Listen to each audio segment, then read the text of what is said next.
Welcome to Brisbane Truck School. Great place. Come here, spend your money. Quality training. Okay, first thing we're going to check on the forklift is we're going to check the data plates. On this forklift here, we have a data plate on the front. Then a much easier one to read just there above your head on the right hand side. I actually like that idea because you go in, you can quickly check up there and see everything's good. Next thing to check on this forklift is check all the booklets. So what we do, lean that forward, open this up, pull all these books out. Now, first thing first is scan, get the logbook. Make sure the logbook number, serial number actually matches up with the data plate up there.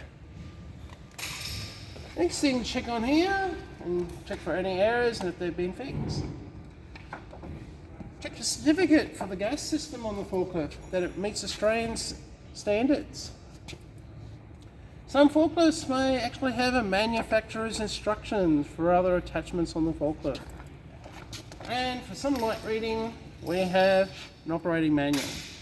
We've got a spare weekend, there you go. Next thing to do is put them all back away again.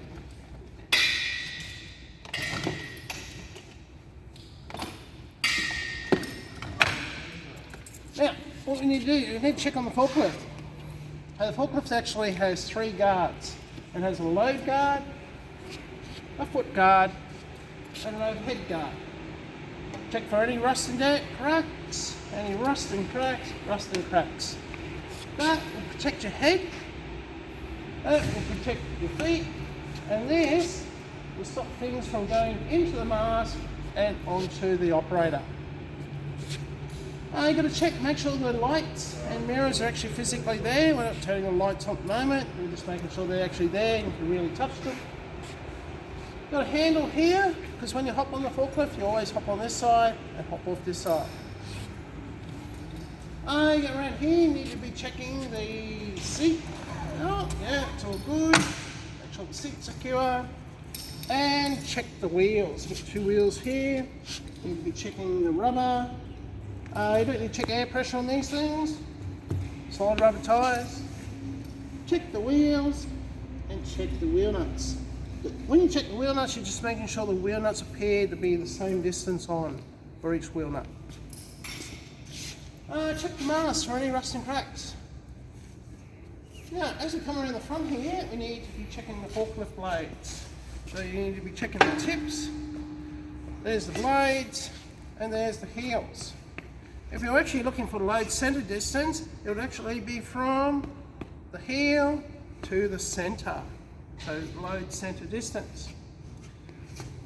Around here we got these locking pins that keep the blades in place. We can actually lift them up, slide the blade across into one of these new notches there. This is always a great place to check for any hydraulic leaks. You will get a hydraulic leak one day. That is the area on the ground where we need to be checking. Check the safety stickers. So currently I can't stand underneath there for sure, but I should never stand under the blades. And there, I should never stand on top of the blades. That includes if there's a pallet there too. In here, we need to be checking the chains and the hoses. Pretty much if they're straight up and down, it's good. And you've got to make sure the plastic pulleys up there are in good condition too. Now, around this way, very similar to the other side. There is a couple of differences here. This machine here is actually only designed for one person. There's a sticker, and I wouldn't really want to be sitting on top of levers. And this little aluminium plate is a gas compliance plate. Around the back, we need to be checking, one more thing I forgot, light switch. Light switch on a crown is just there.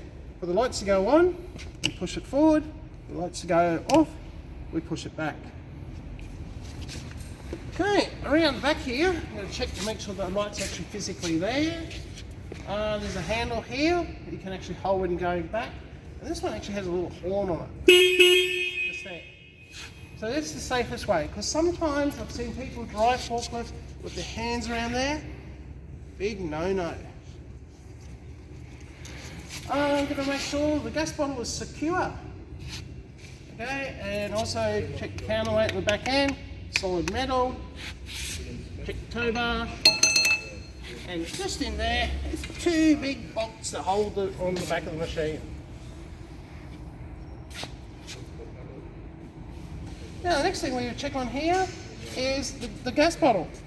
So as you can see, this was made on the 4th month of 2015. They're good for 10 years, so the 4th month of 2025 is when it needs to be scrapped, retested and restamped. We look in here, there's a little gauge. Always look at the top half of the gauge. You've got F for full, E for empty. Bottom half is not really important, it's the top half is the most important. When we turn one of these on, we actually turn it that way, it's on, turn it that way, it's off.